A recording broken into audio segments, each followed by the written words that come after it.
So we can see just from the intro, verses 1 through 7, Paul really likes to ramble. And he kind of needs to work on his introductions a little bit, I think, because he's starting it off.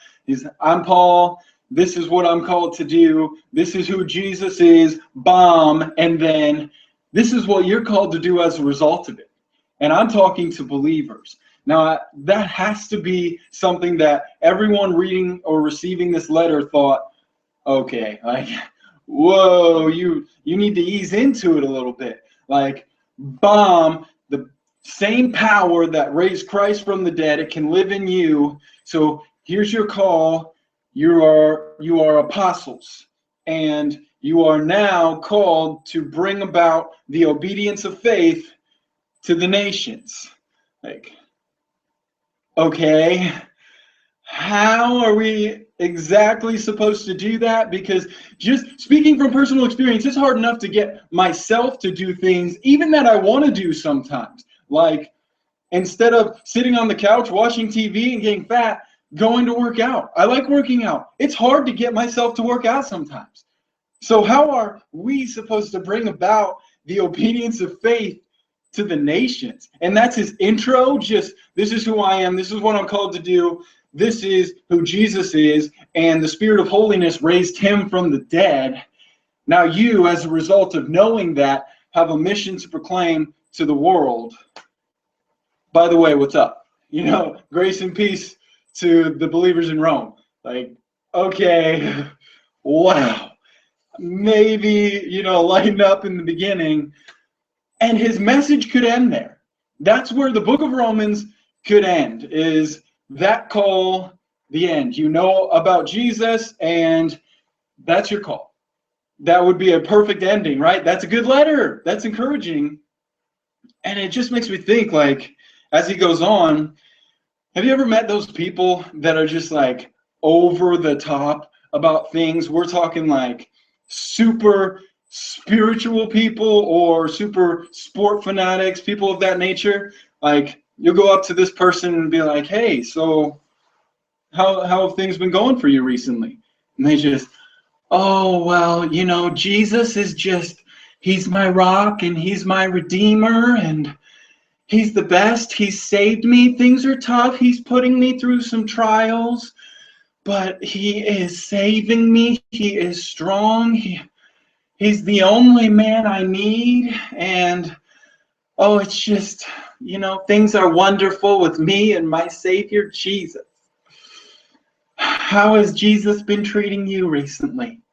And I'm just like, I'm fine. I need to go read my Bible, I think, to get to the level that you're on. Well, I'm sure you know people like that. That was Paul. And we can see that as we continue with, after the intro, getting to what his message actually is. So let's check it out.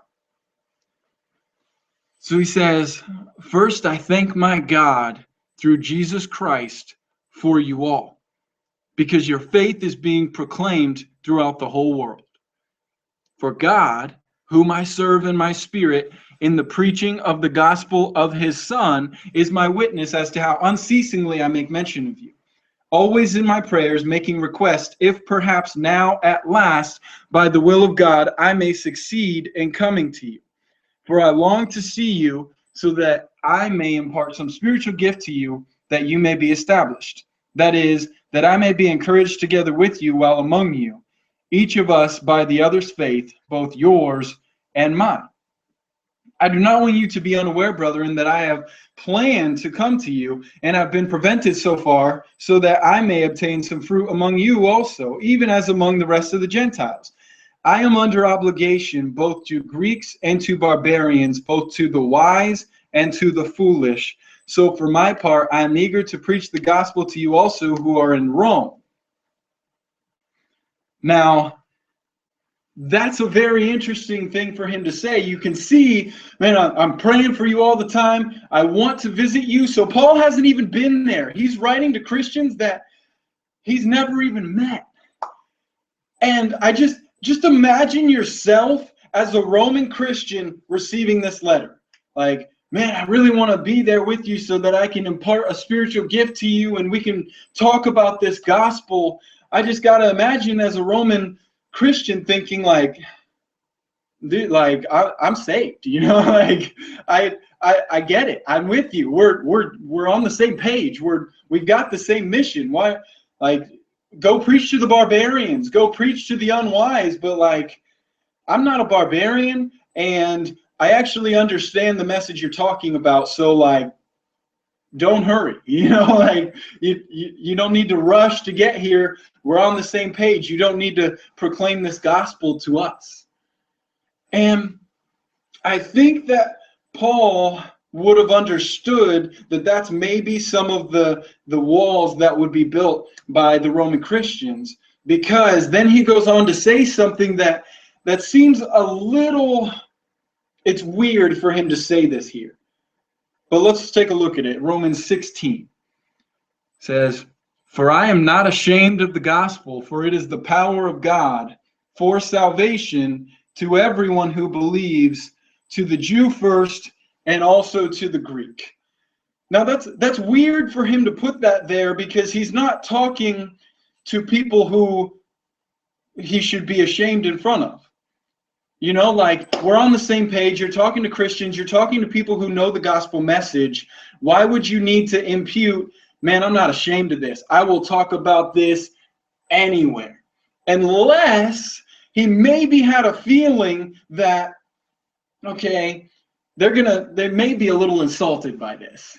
You know, they may think that I'm just being hyper spiritual by trying to benefit them, and they benefit me, and our faith benefits each other. They may get a little offended by that.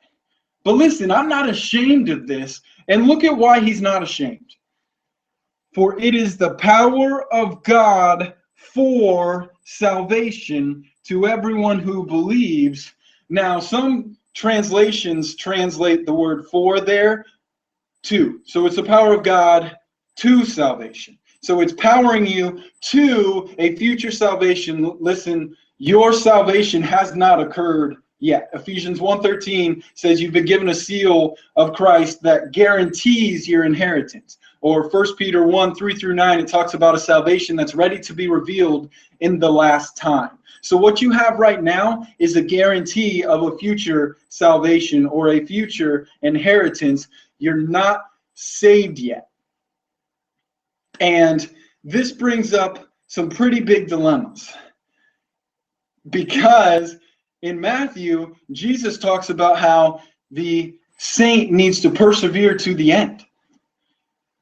And in multiple places, it discusses that to the one who overcomes the world, they will receive the crown of life. And I think Paul understood that. So Paul's like, listen, I'm not ashamed to present this even to Christians who may think I'm just being super spiritual and weird and a little over the top. I'm not ashamed, because your salvation is coming. And it's only through the gospel that you will get powered there. You need a constant reminder. I need to pour into you. You need to pour into me. And I think that that's what he was thinking, because look at verse 17. It says, "For in it," talking about the gospel, "for in it the righteousness of God is revealed from faith to faith, as it is written, but the righteous man shall live by faith." So you see, Paul grasped that faith has to endure until the end. And if you just have an initial saving faith where Christ comes in and you go to the altar, you raise your hand, you had an awesome experience at church camp or what have you, but then it's kind of faded, that's not what salvation looks like. Salvation continues from faith to faith. Now, what that's literally translated as is first faith to end faith. So you have faith now, and your faith is propelling you before God's throne where you will eventually receive your salvation. And Paul grasped that we need each other to do that.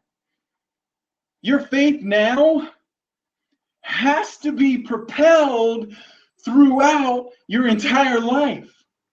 And I've heard people say things like, well, I don't know how I'm getting to the pearly gates, but I sure know that I'm going to be let in. It may be dirty on the way there, and my life has been full of ups and downs, and I've kind of done whatever I want, but I know before the throne of God, he'll let me in.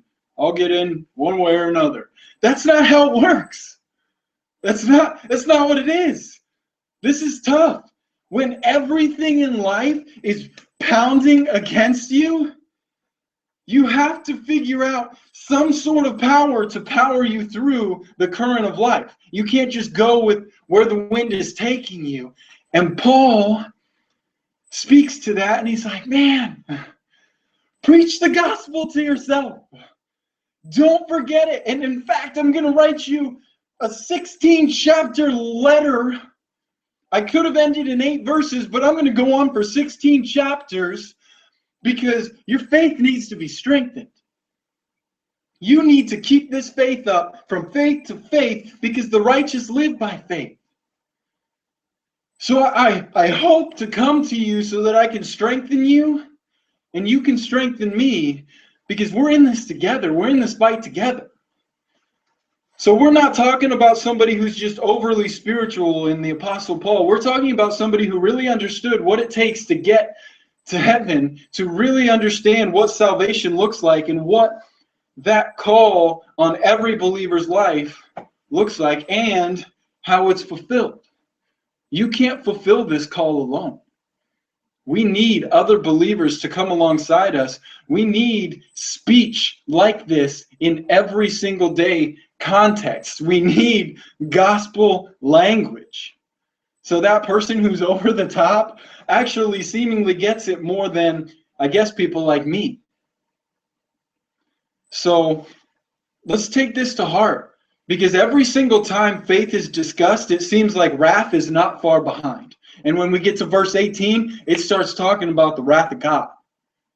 So let's strengthen each other's faith as we go about this study and realize we need this gospel message. It is not old, it's not elementary, it's essential.